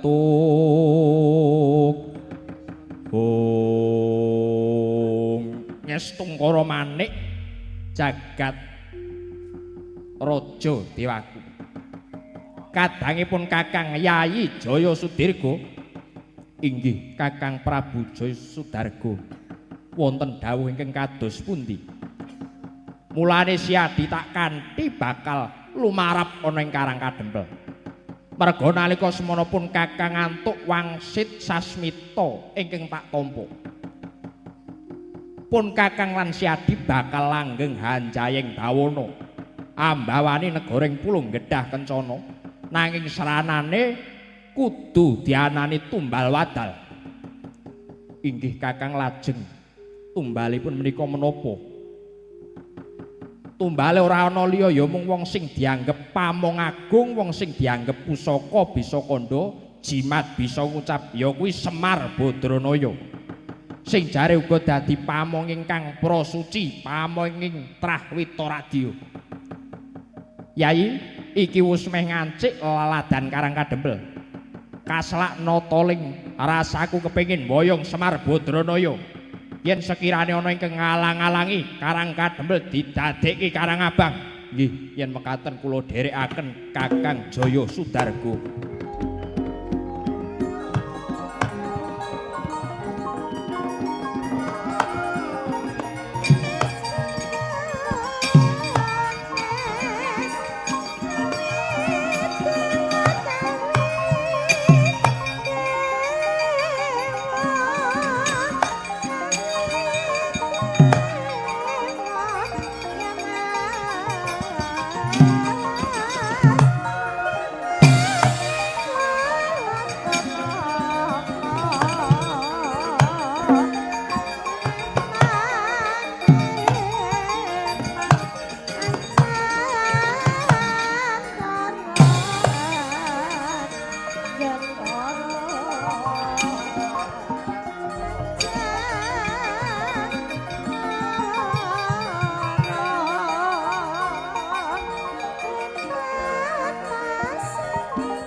dasare ya awak dhewe wingi nalika didhawuhi melu rapat wingi saka keparenge pangarsa utawa kepala dinas ngersake le bubar aja padang-padang. Jam pira? Pokoke saka kersane dinas ki nek iso jam 3 wis bubar. Upama sadurunge jam 3 ayo ora apa-apa penting lakone wis tutup. Oh ya, bacot iki sik, bacot iki sik. Nena. Kok terus tok cepet-cepetke ayo dipenak-penakke. Maka Bu Wahyu, nena. Yuk.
Aku ya mau kari kok orang. Iya, Iki suarane Bu Wahyu Krisnawati mengkari ngegongke. Ya, gongke gek omong-omongan, udar gagasan. Oh ya. Ya Bu Wahyu, mengkari-kari dhewe. Neno saka dhuwur kena, saka ngisor kena. Monggo Bu Wahyu. Siapa bisa menggulung tenda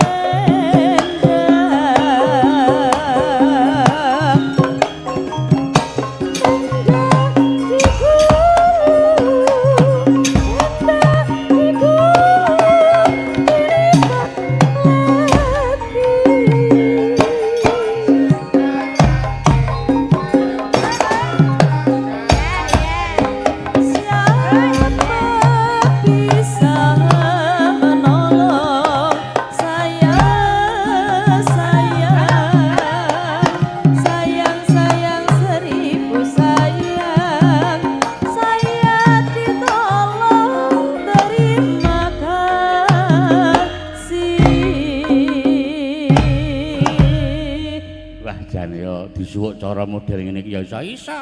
Ngono iki mingkari penggarape kok ya. Ha iya. Jan. Apik ya iki matur. Sapa? Anakku Reza iki. Wah iya ya pancen ya apik. Lah niki ya PR kanggo Mas Reza. Aja cepet puas mergo wingi wis dadi juara siji festival Dalang Bantul. Tegese isih ana PR nek saiki dadi juara siji festival Dalang Remaja Bantul iki tegese sesuk mesti maju makili Bantul neng provinsi. Iya, heeh. Upama sesuk ki neng provinsi juara siji mestine terus neng tingkat nasional. Nah, sesuk neng tingkat nasional nek provinsi sesuk sing ndampingi aku, nek neng tingkat nasional sesuk sing ngebabke sing melu ndampingi ya. Ya muga-muga sesuk neng provinsi juara siji terus maju neng tingkat nasional sesuk. Heeh, pokoke ya aja cepat puas. Tetep terus belajar. Berproses. Nek wis kuwi terus ngudi le payu iki piye mergo nek pinter, cucut, trampil iki iso disinau. Ning sing angel ki nggon kewahyon, nggon keterima. Ha iya, heeh. Mula ya awak dhewe matur nuwun ana ngersane Kundha Kabudayan dene wis kepareng gelar pagelaran wayang kulit memperingati Hari Wayang Nasional sing kaping 7. Heeh, Mas Jan. Ya, ana waktu sedela dienggo dedolanan. Heeh, dasare bengi iki ngersake utawa panjenengane Pak Dukuh, Pak Suharyanto lan para punden sing lenggah ana ing dukuh kene ngersake lakon Wahyu Katentreman. Sing disuwun anane ngersake lakon Wahyu Katentreman iki sing disuwun supaya dusun ing dukuh Seloharjo Pundong Bantul kene tansah binerkan Gusti pinaring ana ayem tata titi tentrem ya sing padha makarya ana ing tetanen ya padha wekel pamulan tetanen sing padha makarya ana ing kantor ya wiwit saka budal nganti kondur ya tansah pinaringan pengayoman kabagas warasan pokoke kabeh disuwun mengkono. Dusune ya ayam tata titi tentrem gemah ripah loh jinawe ngono ta Gong. Siap betul. Heeh. Wis gak do seneng-seneng. Maharga Hari Wayang Nasional muga wayang tetep ngrembaka, tetep lestari. Mula iki pancen ya saka Dinas Kebudayaan utawa Kundha Kabudayan iki pancen dawuh sing Bagong sak umurku karo Bagong sing sak anake dhewe. Tegese awak dhewe sing luwih tuwa dianggap senior terus karo sing junior pamrih ben ana regenerasi. Ya, kowe wingi yuri to terus. Ning aku yuri ya pancen ya manut kriteria pancen ya berdasarkan realita. Wong panjenengane Mas Reza iki pancen ya mumpuni keprakane ya apik, ceklane wayang ya terampil, tur dasar ya resik. Tur wingi lih kumbiji iki saka peserta pirang-pirang iki merga sing dibiji iki ya dalang mumpuni. Tegese iso ngebahi sak kabeh iki. Ya mung siji Mas Reza sing iso ngumbangi liyane tanpa nganggo kumbangan. Wong ya dasare ya panjenengan Mas Reza ki ya dalang sing gending mula diaturake ning bapak-bapak kanca-kanca warga matur nuwun pokoke. Ya aku ya matur nuwun karo anakku Reza. Iki wis kepareng bantu karo awake dhewe. Heeh. Iki sing mbiayai saka Dinas Kebudayaan lumantar dan naes. Ning ya wis kaya sing saben-saben awak dhewe kudu nalangi dhisik. Dadi honore awak dhewe le metruk sewengi iki sesuk nek wis akhir bulan utawa akhir taun. Sing penting kanca-kanca karo wayang gamelan ki wis beres kabeh. Perkara awak dhewe karo Mas Risa sesuk ngenteni SPJ wis rampung. Mula iki mau kanca-kanca do tanda tangan kabeh. Tahun pira? 2028. Ayo ora kok ya iki wis akhir tahun kok ya. Ya. Yo diaturake tetembangan mengko gek cek sebet gek cepet. Ya ora kok ya. Aku resine wis dikukuti iki.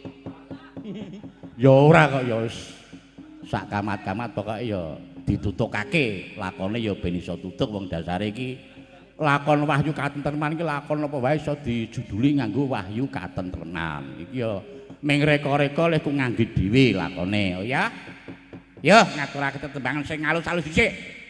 Sapa wae sindene diberkahi karo Bu Prastiwi, terus karo Bu Wahyu, karo Bu Neti, karo Mbak Ayu, Mbak Oriza, karo Mbak Saras. Aku kok kepengin sing suwe ora krungu iki suarane anakku Saras. Nek kaya Bu Pras, kaya Mbak Oriza wis kulino krungu, Mbak Ayu wis kulino krungu. Nek Mbak Saras ki sing tak kangeningle groyok-groyok ki malah dadi ciri khase. Ciri Saras, heeh, nek Saras ki pancen ciri khase rada groyok. Nek Mbak Oriza ciri khase rada kemeng ning dadi medem, dadi manis. Oh, pancen duwe ciri khas dhewe-dhewe. Heeh. Nek Bu Wahyu rada serak-serak basah. Weh. Nek Bu Neti rada ngerintih. Heeh. Ayo. Kaya ngapa nak? Kowe ngaturno sing halus-halus. Jineman apa-apa. Aku kok nek Bu Prastiwi. Bu Prastiwi iki arep wis rada sepuh ning masih menggila. Menggila tegese menggila ki semangate mergo kuwi pancen dienggo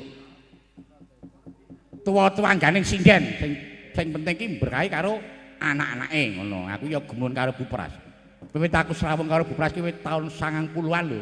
Ke seprono tekan sprene kok pasuryane iku ora malik-malik. Awet enom terus pokoke. Kok ora malik lanang ya ora yo aneh-aneh kowe iki. Ayo nek Sarah sing suwe ramu niki jineman kae lho klambi lurik. Nenono. Kuwi rak Setu sore. Kuwi tunggale kaya gandeng iki hari wayang iki meh kaya lagu anu e. Jineman klambi lurik iki kaya nek yo do dadi wayang, yo do dadi wayang. Anjing tak anjing tang popo, anjing tak anjing lampu. Tak jokot nganggo siung. Urungmu mesti gruwung. Kuwi dolanan apa kuwi? Dolanan jaman biyen ana ngono kuwi. Yo Bu Saras kaya ngapa? Sanese klambi lurik. Apa? Nek ora seneng lurik ya sing kembangan apa piye apa? Apa ana? Pelanggam mawon.